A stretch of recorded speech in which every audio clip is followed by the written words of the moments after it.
What if the key to a better life wasn't about caring more, working harder, or trying to fix everything, but instead learning how to care less and care more selectively? That's the bold premise of The Subtle Art of Not Giving a Fuck by Mark Manson, a book that flips traditional self-help advice on its head and delivers a refreshingly raw, honest, and unconventional approach to living a meaningful life. Mark Manson doesn't sugarcoat his message. He's here to tell you that life is full of struggles, and no matter how hard you try, you can't escape pain, failure, or discomfort. But instead of running from these truths, Manson argues that we need to embrace them. The real question isn't, how do I avoid problems, but rather, what problems am I willing to face? At its core is about prioritization. It's not about giving up or not caring about anything. It's about choosing what's worth your time, energy, and focus. We live in a world that constantly bombards us with messages about what we should care about. Social media likes, career success, material possessions, and keeping up appearances. But trying to care about everything, Manson argues, leads to burnout, dissatisfaction, and a sense of emptiness. Instead, he challenges us to stop chasing superficial goals and start focusing on what truly matters to us.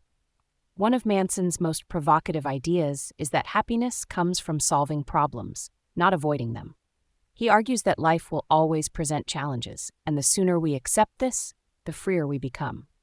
Happiness isn't about having no problems, it's about having better problems. For example, instead of stressing about what strangers think of you, wouldn't it be better to focus on how to build deeper relationships with the people who truly matter in your life? The book also delves into the concept of personal responsibility. Manson doesn't let us off the hook when it comes to owning our choices and actions.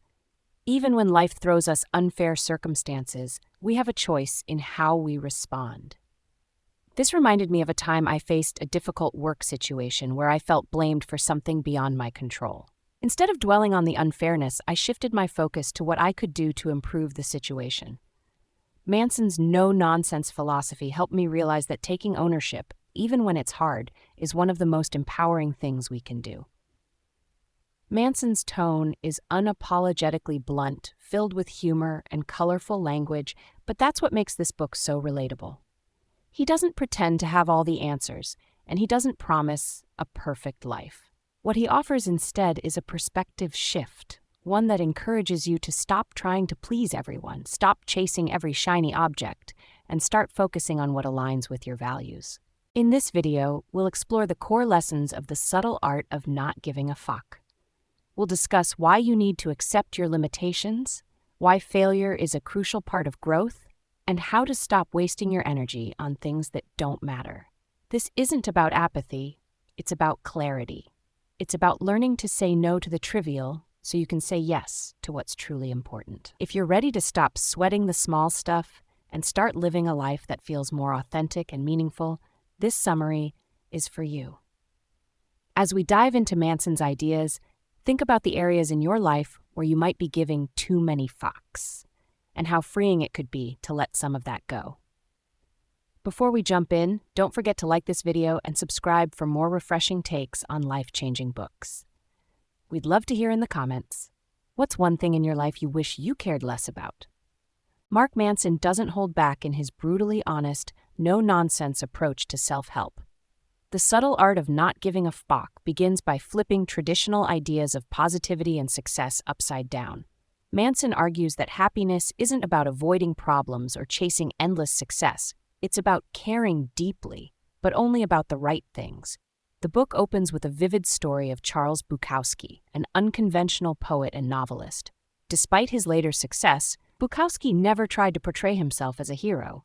In fact, his tombstone bears the epitaph, "Don't try." For Bukowski, the key wasn't striving to be something he wasn't. It was embracing his flaws and failures. This story sets the tone for the book's central theme, the subtle art of choosing what truly matters and letting go of everything else.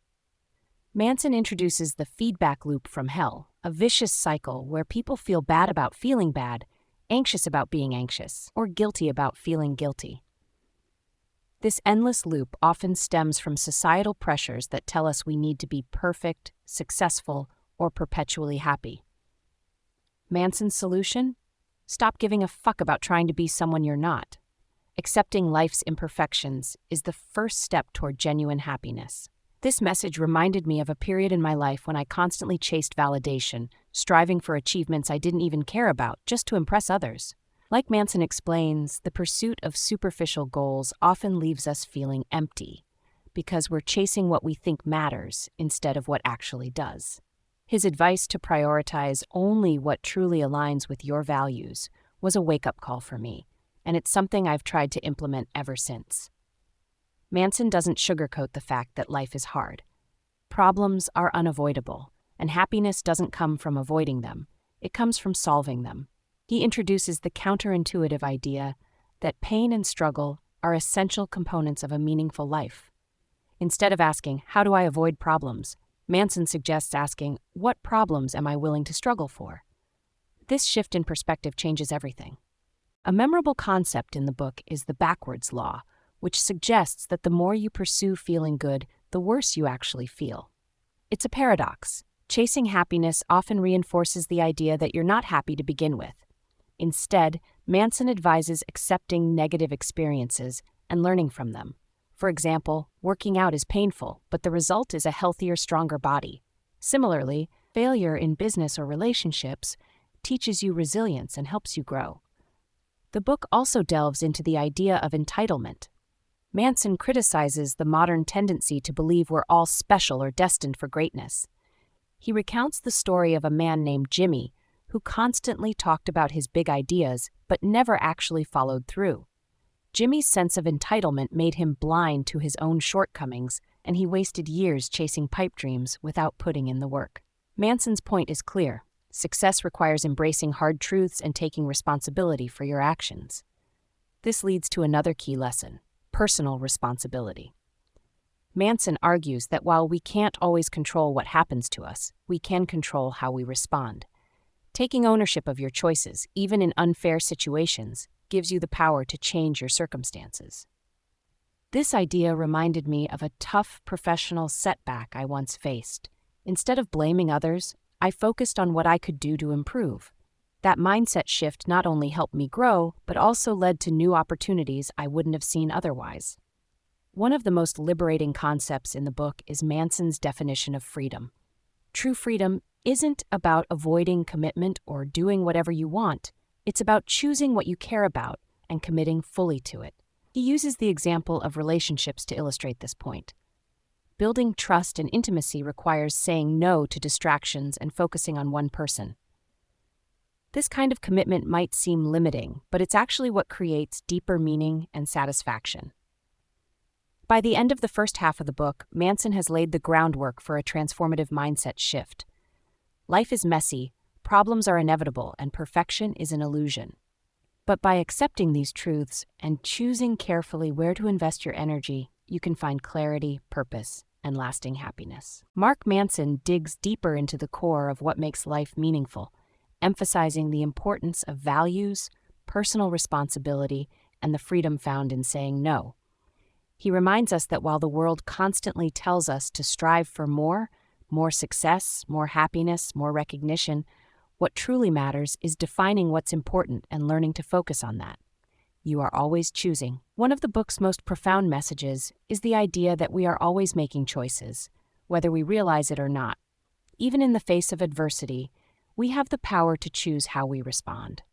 Manson calls out the responsibility fault fallacy, explaining that while something may not be our fault, we are always responsible for how we deal with it. This chapter hit home for me because it reminded me of a tough period in my life when a project I was leading failed due to circumstances beyond my control. Initially, I felt bitter and unfairly blamed, but over time, I realized I could still learn from the situation and use it as a stepping stone.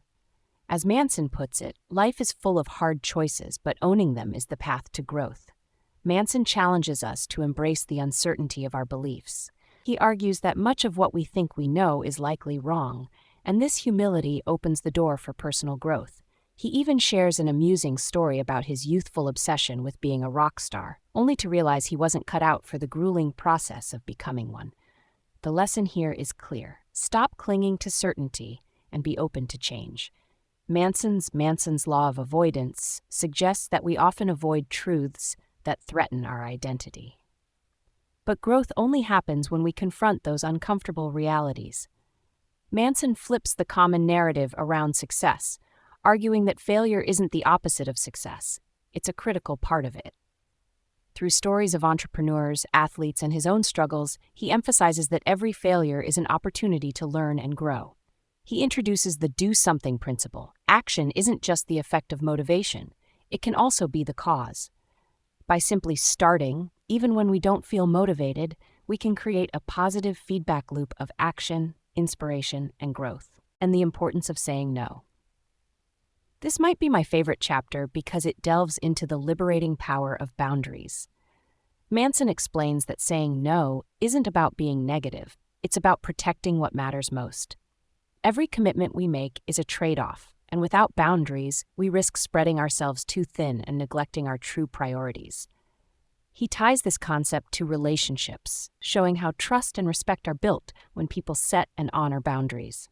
Rejection, he argues, isn't a bad thing. It's what creates clarity and freedom. Before the end, Manson closes the book with a sobering yet inspiring reflection on mortality. Death is the great equalizer, and accepting its inevitability helps us focus on what truly matters. He shares his experience of losing a close friend and how it shaped his perspective on life. This chapter resonated with me deeply, as it reminded me of my own brush with loss. When faced with the fragility of life, I realized how much time I'd wasted worrying about trivial things. Manson's words, "What will you leave behind?" are a powerful call to live intentionally, prioritizing what truly aligns with our values. The subtle art of not giving a fuck is more than a guide to not sweating the small stuff.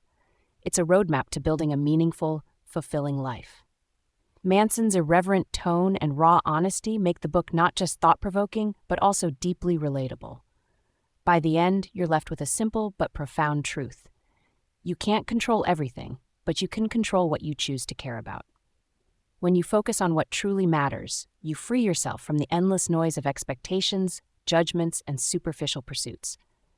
This book isn't about apathy. It's about clarity. It's about learning to say no to what doesn't serve you, so you can say yes to the things that truly enrich your life.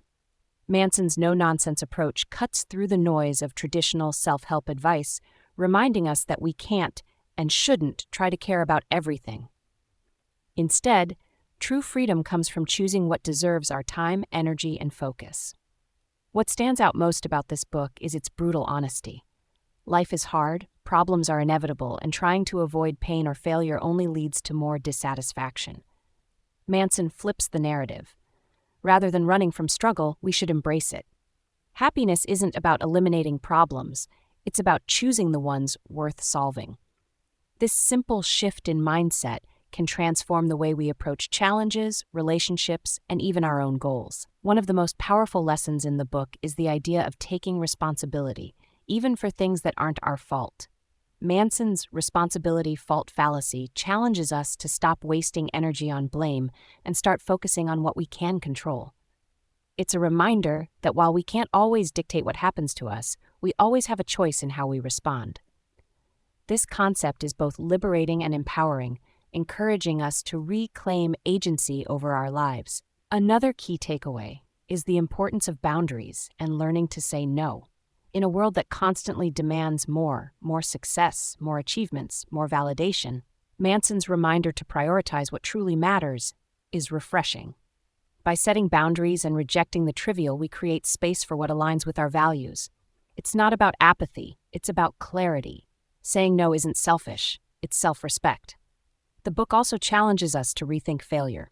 Manson's do something principle, where action can drive motivation rather than the other way around, is a game changer. It's a reminder that we don't need to have all the answers or feel perfectly ready to start. By taking even the smallest steps, we create momentum and open the door for growth. Finally, Manson's reflection on mortality ties everything together. Life is finite, and accepting that truth helps us focus on what truly matters. When we stop worrying about leaving a perfect legacy or pleasing everyone, we can live more authentically. What will you leave behind? That question isn't meant to instill fear, but to inspire action. It's a call to live with purpose and intention. If you enjoyed this video, don't forget to like it and subscribe for more thought-provoking book summaries. Thank you for joining us on this journey. Remember, it's not about giving up, it's about letting go of what doesn't matter and holding on tightly to what does. Until next time, choose wisely, care intentionally, and live authentically. See you in the next video.